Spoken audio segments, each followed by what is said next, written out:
Hello, everyone, and welcome back to English Pod. My name is Marco. And my name is Catherine, and today we have a very scary story. Spooky. We're actually bringing you the first of our advanced media lessons, and what better way to start it with than a scary story for Halloween? Than with. So what better way to start this advanced media lesson than with a scary story? Right, so Halloween is coming up, and advanced media usually features a news story or some kind of story that we can then kind of break down and talk about, just have a conversation about, because you're advanced level learners and you want to have fun with English. So where is today's spooky story set, Marco? Well, it starts out with a guy who remembers something very scary that happened to him when he was a kid. Okay, and so one of the main characters in today's story is his great aunt. That's right, his great aunt. And so basically this is a family member, but it's your father's aunt, right? Right. Your grandmother or your grandfather's sister. Right. All right, so your aunt or your aunt is your parent's sibling. But in this case, we're talking about one generation older than that. So you could say great aunt, great uncle, great grandfather, great grandmother. It's like one step back. Right. So this is usually a very old person, and the great aunt is definitely an important character in today's story. Exactly. So let's not keep you in suspense any longer. Why don't we listen to this scary story, and we'll be right back to talk about it.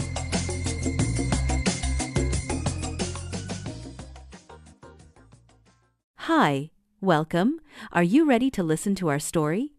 Tonight, I want to take you on a journey into a world where fear mixes with mystery, and where every sound in the dark seems to whisper a warning. Imagine this. You are a teenager, living with your father, when one evening a phone call changes everything. The voice on the other end says that an old family member is very sick. Not just any family member, someone no one talks about, someone kept in silence, almost like a forbidden secret. That person is your great aunt. Now, the word great aunt might be new for some of you. It doesn't mean she's amazing or wonderful. In family terms, your great aunt is your grandfather's or grandmother's sister, a generation older than your normal aunt. Usually, this is a very old person, and often, in many families, they carry old traditions, superstitions, or even strange reputations. So, the father says, "Pack your bags, we are going to her house." Imagine being a teenager in this situation, confused, curious, maybe even a little scared. You're leaving your home to stay in a house on the edge of town. And not just any house, but a mansion 12 rooms, dark corridors, and an atmosphere that feels alive with silence. Here's a useful phrase you might hear in English: on the outskirts of town. It means not in the center, not in the busy part, but far away, almost forgotten. That's exactly where this house stands, a place where shadows feel heavier and the wind itself seems to whisper secrets. When you finally arrive, you step inside and see your great aunt. She is sitting in a wheelchair, but what shocks you is not her condition, it's her voice. She is yelling at someone, but there is no one there. Her words freeze you. "He is coming for me, the Prince of Darkness, the Lord of the Underworld." These are all different ways of saying the devil. Notice how English has many names for the same idea. Instead of repeating devil, devil, devil, you can say the tempter, the old serpent, the evil one. Each word carries history and emotion, and when used in stories, they create a powerful effect. At that moment, the young boy doesn't know if she is mad, sick, or if something truly terrifying is near. His father tries to calm her down, but inside, fear grows stronger. That night, lying in bed, the boy cannot sleep. The trees outside move strangely. Their shadows crawl across the walls like living creatures. Every creak of the house feels like footsteps, and then screaming. Now, let's pause here and learn a phrase: to crawl across the wall. In stories, this creates an image of something moving slowly, like insects or shadows. It is not fast, it is silent, patient, frightening. When you hear it, you almost feel it on your skin. The boy runs to his father. Together, they rush to the aunt's room. The door is stuck, jammed tight. They break it open, and what they see is unforgettable. The old woman lies on the floor, arms and legs spread wide, like a drawing they once saw in a history book, the Vitruvian Man. Her body is covered in scratches, her breathing heavy, her eyes wide in terror. But here is the terrifying detail. She had been paralyzed for a year. She couldn't move her arms or legs at all. So how did she end up on the floor, marked by something unseen? And that is only the beginning. The following morning, the atmosphere in the mansion feels heavier, as though the walls themselves have absorbed the screams from the night before. The boy walks through the long corridors, noticing how dust lies thick on the furniture and the smell of age clings to every room. Old houses in English stories are often described as musty, that means a mix of damp, moldy, and forgotten. It is the perfect word for a place where the past refuses to let go. The aunt lies weak in her bed, her eyes half closed, whispering words that make no sense to anyone but herself. She speaks of judgment, of being taken away before her time, and of shadows that wait patiently for her last breath. One phrase she repeats is, "My time is near." In English, this doesn't just mean her schedule is tight, it means her death is close. This expression is soft, almost poetic, and often used to avoid the harshness of saying, "I'm going to die." The boy, left alone while his father goes to work, becomes her caretaker. Imagine the challenge for a teenager feeding her, adjusting her blankets, listening to her breathe heavily as if every inhale might be her last. In English, we sometimes say, waiting for the other shoe to drop. It means waiting for something bad to happen, knowing it's only a matter of time. That is exactly what he feels every moment of the day. Strange events begin to unfold. At night, the shadows in the house grow sharper. Windows rattle even when the air outside is calm. The boy swears he hears whispers in the dark, like voices speaking from behind the walls. One useful phrase here is to swear you saw or heard something. It means you are absolutely sure, even if no one else believes you. For example, I swear I saw someone standing at the end of the hall. One evening, while carrying a tray of soup to her bedside, he notices her eyes fixed on a corner of the room. She begins to mutter, "You cannot take me yet, I shall be judged first." In English, the phrase to be judged often refers to facing moral or spiritual evaluation. In Christian belief, it is the idea that your life will be weighed your good deeds against your bad before you are sent to heaven or hell. Her words suggest she believes the devil himself is trying to claim her soul before that judgment. The boy tries to convince himself it's just her illness, just the fever talking, but deep inside, he feels the truth pressing closer. At night, when the house falls silent, he hears her moaning, then screaming at invisible forces. Sometimes she shouts names of people the boy has never heard of, and then silence. A silence so deep it feels louder than noise. As days pass, her body weakens, her voice fading until only her breath remains. In English, when someone is close to death, we sometimes say, they are hanging by a thread. This means their life is fragile, like a thread that could snap at any moment. Watching her, the boy realizes how fragile life is, and how close fear and death can sit beside the living. And then, one afternoon, as the boy listens carefully to the sound of her breath, it happens. She inhales deeply, but never exhales. For a moment, he feels relief that the nightmare is finally over. But sometimes, the end is only the beginning. That night, after his great-aunt took her last breath, the boy should have felt peace. Death, after all, brings silence. But the silence in that house was not comforting. It was thick, like a blanket of dread. In English, we sometimes say, the calm before the storm. It means a quiet moment that feels unnatural, as if something terrible is about to happen. That is exactly how the air felt inside the mansion. Unable to sleep, the boy lay in bed listening to every sound. The house groaned with age. Floorboards creaked, pipes rattled, and shadows seemed to stretch longer than they should. He kept telling himself, "It's just an old house. Old houses make noises." But when he heard footsteps crossing the hallway outside his door, his body froze. Who could be walking there if his aunt was gone and his father was working late?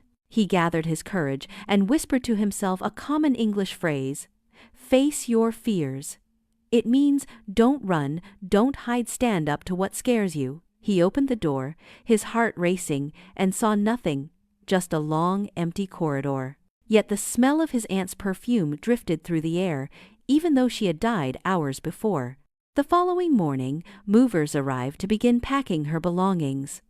The boy and his father opened dusty drawers, searched through wardrobes, and carefully carried boxes of personal items. That's when they began to uncover secrets, dark, unsettling secrets. In one drawer lay notebooks filled with names and strange numbers.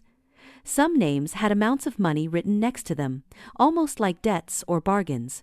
In English, we sometimes use the phrase, a skeleton in the closet. It means a dark secret hidden within a family, something people are ashamed to reveal.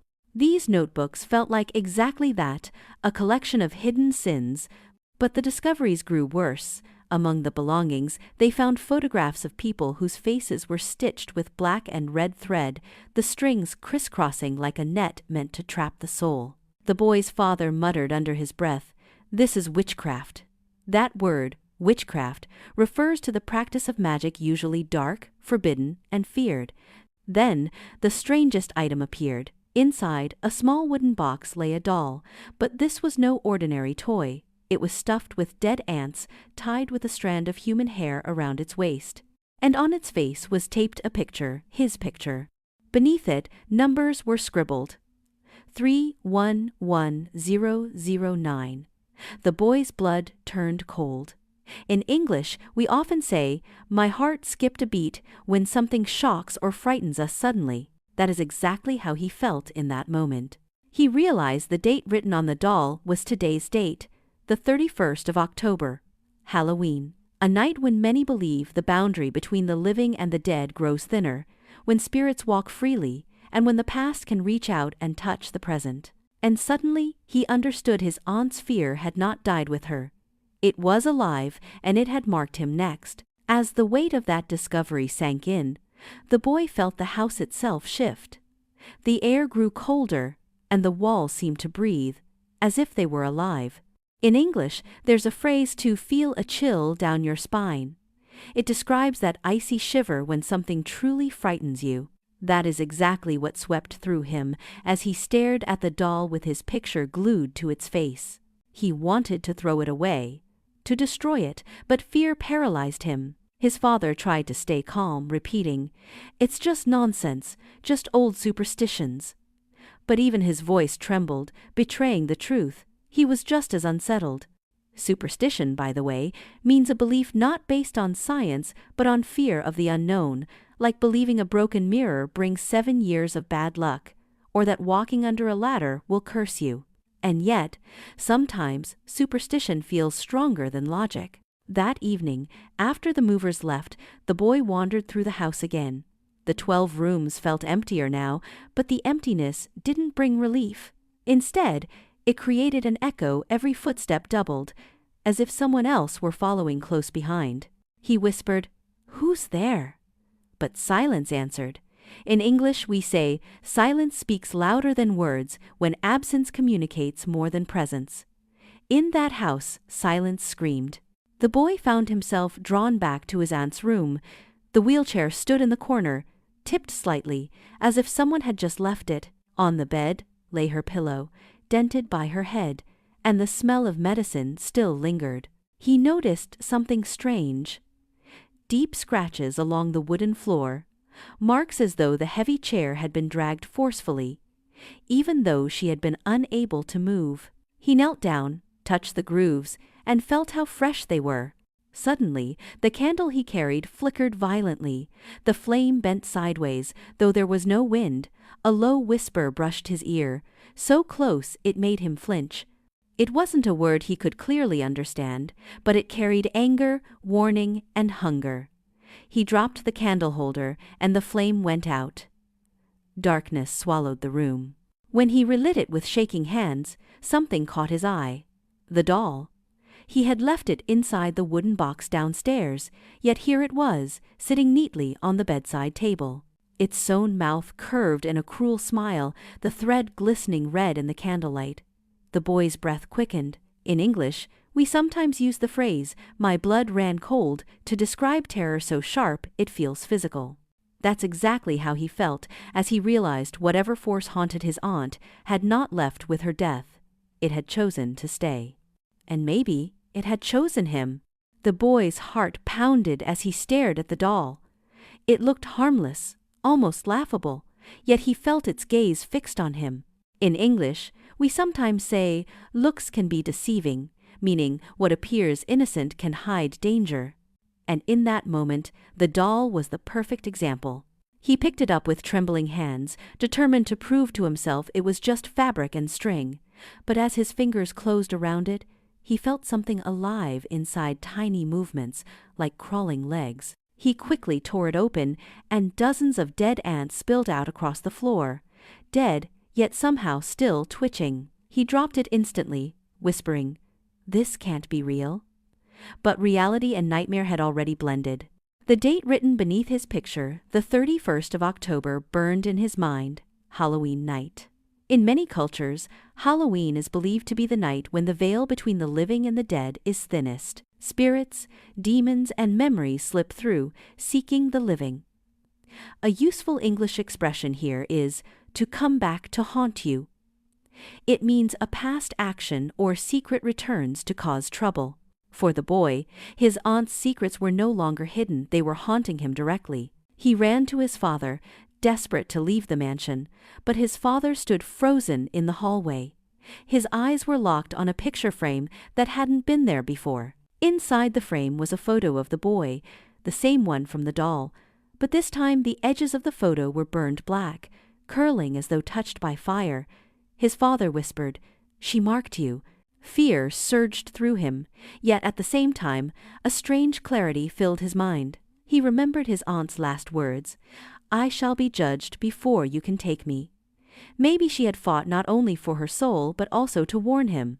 Perhaps the evil that came for her wasn't satisfied. It wanted more. It wanted him.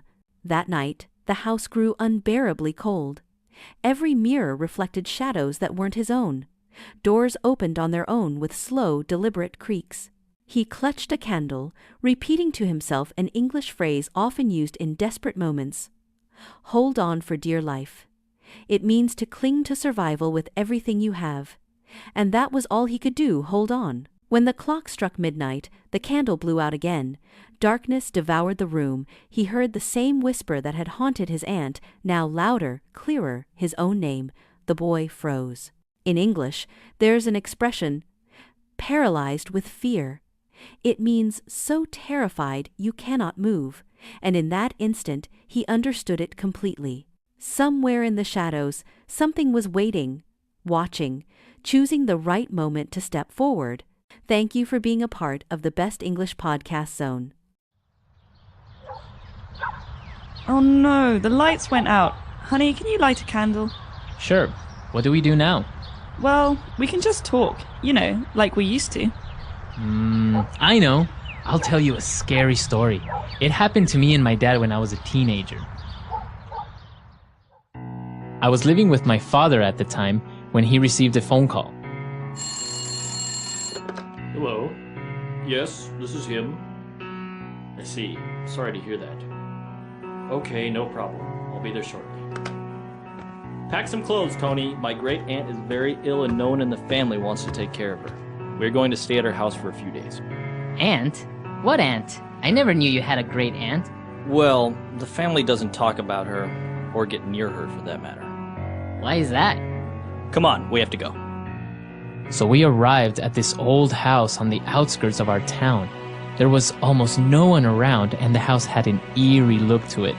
Once inside the house, we walked to her room and I was surprised to find my dad's great aunt in a wheelchair, yelling at someone, but we were alone in the room. Hi, Aunt Ursula. This is my son, Tony.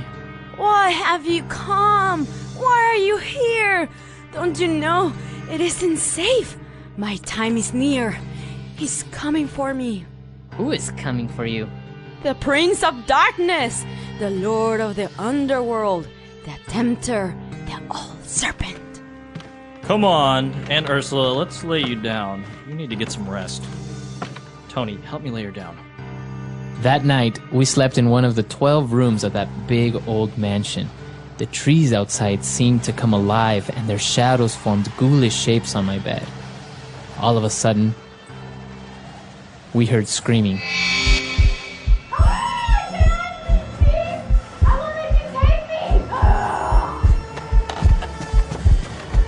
Dad! Something is attacking Aunt Ursula! Back to the underworld, you dreamer.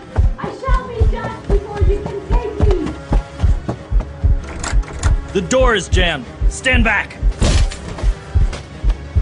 Aunt Ursula, where are you? Over here!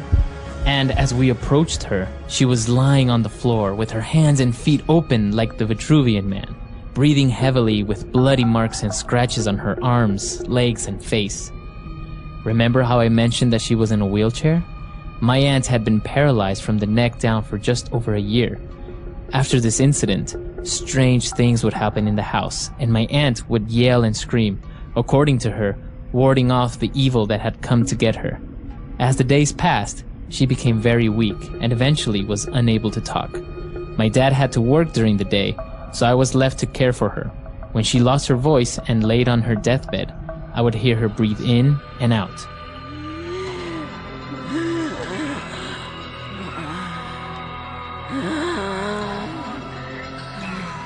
Until finally one day, she breathed in and never exhaled. That night, I felt relieved that it was finally over, but it wasn't.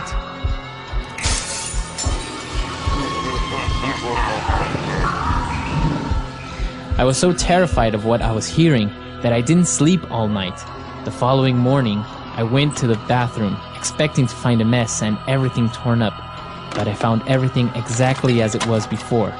The movers came that same day, and as we were cleaning out her drawers and personal items, we found strange notebooks with names and amounts of money written next to them. We found pictures with people's faces sewn with black or red string. And you want to know what the strangest thing was? There was a small doll filled with dead ants, with a strand of hair tied around its waist. And on the doll's face, there was a picture of me with the numbers 311009. You know what date it is today? October 31st, 2009.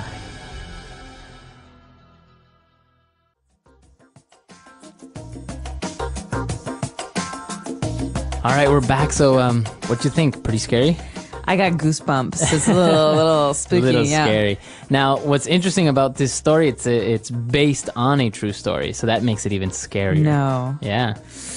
Dare I ask? Did this happen to you? No, I'm not old enough, but this actually happened to a family member of mine, and that's why I know this story. So it was kind of told to me when I was a bit younger, and I remembered it. And well, Halloween is a great time to remember these things. And the first time you heard it, it scared the crap out of you, right? Oh yeah, for sure. Actually, the first time I heard it, we were on an airplane, like on October 31st. Oh, wow. So it was pretty scary. Well, we've got a lot of really interesting stuff here. We're not going to dwell too long on the grammar or the vocabulary because we assume that most of you have understood this, but there are a couple of things that can be really difficult even for English speakers. So the first one is this phrase, my time is near. My time is near. So what does that mean exactly? Well, my time is near. My end is coming. It means I'm very old and I'm probably going to die soon. So my time, his time, that's when you die. Okay, so it's always used in reference to death, right? In this case, yeah. So it's used in reference to death. And in this case, you have the aunt who's talking about herself, but you could also say his time is coming. We should visit him in the hospital. So it's a kind of softer way of saying that someone is going to die soon. Right. Okay, so my time is near or his time is near. All right. And then something really interesting in this story as well. She had many different names that she called the devil. So she didn't directly say the devil. She said the Prince of Darkness. Prince of Darkness, Lord of the Underworld, the Tempter. The Tempter and the Old Serpent. So these are actually different ways that historically have been used to describe the devil, right? That's right. And a lot of them are biblical, like the Old Serpent, back in the first the first pages of the Bible, when the serpent tempts Eve, that's the Exactly. devil. And so we hear a lot of these, especially on Halloween. These are great words to use to kind of diversify and not say devil, devil, devil. Right. Okay. So apart from those synonyms for the devil, she also used an interesting phrase towards the end when she said, "I shall be judged before you can take me." So, judged, to judge, this is to see if something is right or wrong. But in this case, we talk about judgment at the end of a person's life. So that means when you go to the gates of heaven and there's St. Peter and he has a list of the good and the bad and he says yes or no. Right. And then if you're a no, you get sent down to hell. If you're a yes, you go to heaven. Right. So she says, "I shall be judged." This means I want my day in court. I want to have my actions analyzed by St. Peter, not by you. Right, exactly. So actually this makes reference to a lot of beliefs in Christianity, right? So it's just another aspect of the story, but of course, other religions probably don't have the same things, such as like the gates of heaven and St. Peter. Right, the system of judgment. All right. So what did you think of the story? Did you like it? I really liked it. I thought it was really spooky, and I thought that it built up well. But I also like the imagery. We talked about, or we haven't talked about this yet, but he describes his great aunt. The character describes his great aunt as being spread out like the Vitruvian man. So you have this image of her arms spread out and her legs spread out. You know that picture that Da Vinci did of a human being, and it's like an anatomy, and it's in a circle, and you can see the legs and the arms. That's just so really like a powerful visual image. Yeah, you can imagine her laying on the bed in this position, right?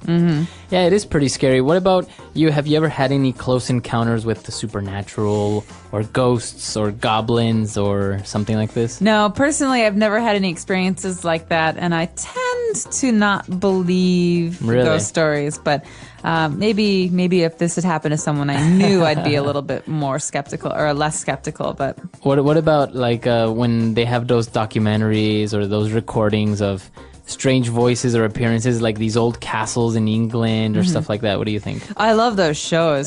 I just watched one, and it was about a haunted house. There was a woman who used a Ouija board, and it let a demon out, and the demon possessed the girl, and they called in a priest, and the priest had to like exorcise the demon from the little girl, and the house was haunted, and it was hurting people, and it was like possessing people. Wow, it sounds like a movie. Yeah, it does, but it was like a TV show on Discovery Channel, and it was really, really fun. But like, I don't actually believe that like a spirit could push someone down the stairs. I think that you trip and then you attribute it to a spirit. But right. What about the Ouija board? That's an interesting tool that many people say opens up, like portals and dimensions towards hell, or spirits can come out and stuff like that. Right. Well, for those of you who don't know, the Ouija board is a board, like a piece of cardboard that has letters on it, letters and numbers. And so you have this glass that you hold. And once the spirit comes, it guides the glass to point out to names or places, and you spell them. And they're really popular with like 13-year-old girls who have these slumber parties, and they use it. And we always say, who is she gonna date? And then it moves.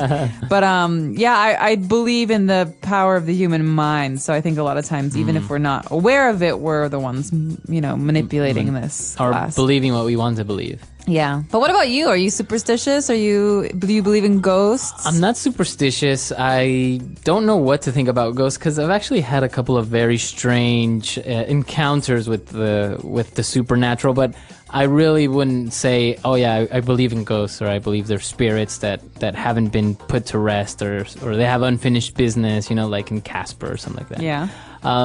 But once we were having dinner with my family and in the house where we used to live, and it was a very old house, and we had a glass of water on the table, and all of a sudden it started to move and to rotate across the table, the center of the table, and we all saw it, and no one was touching it.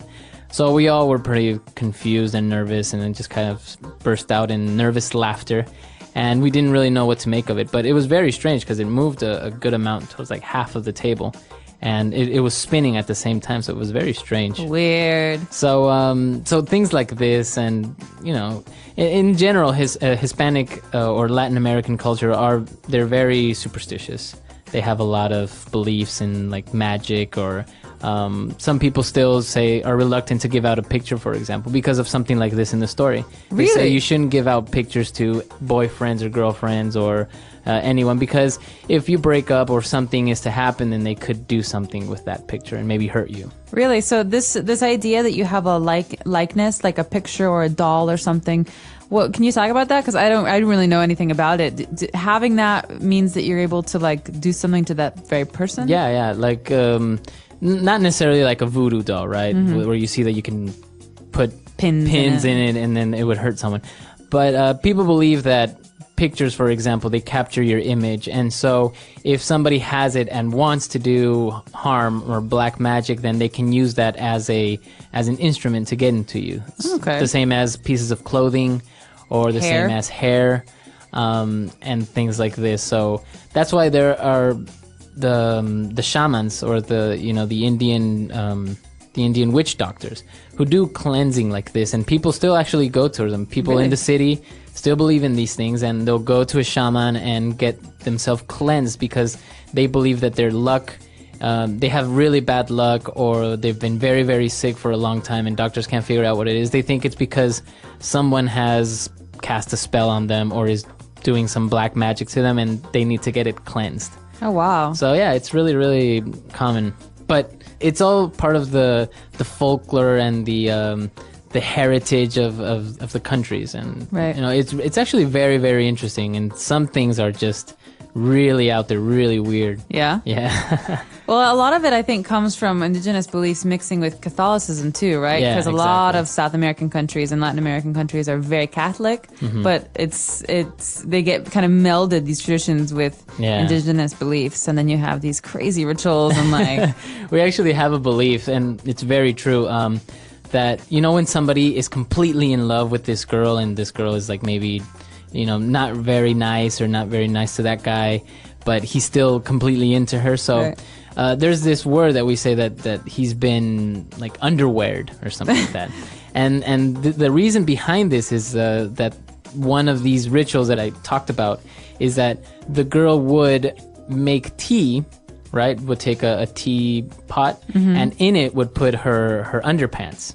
Used underpants to make the tea water, and then would serve it to the guy. So the moment that he drank it, this was like a magic potion, and then he would continuously be in love with her. Ew. So yeah, it's very strange. That's gross. Do people actually do that? No, it's not something that you do now. But it's something that people knew about, that used to be done way, way before. Oh, okay, so people now, it's part of the language where you say that someone has been like underweared or something like that. She cast a spell on him, maybe what we would say.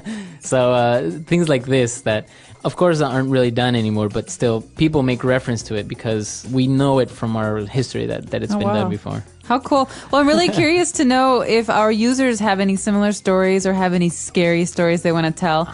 I bet they do. I'm sure they do. And this advanced media lesson is a great place for you to do that, because we expect that a lot of advanced level learners are going to be listening to it, and practicing your writing is really important. So we hope that you'll put some comments on this lesson, and of course ask us as many questions as you want. All right. So we'll see you guys there, and have a happy Halloween. Happy Halloween. Bye.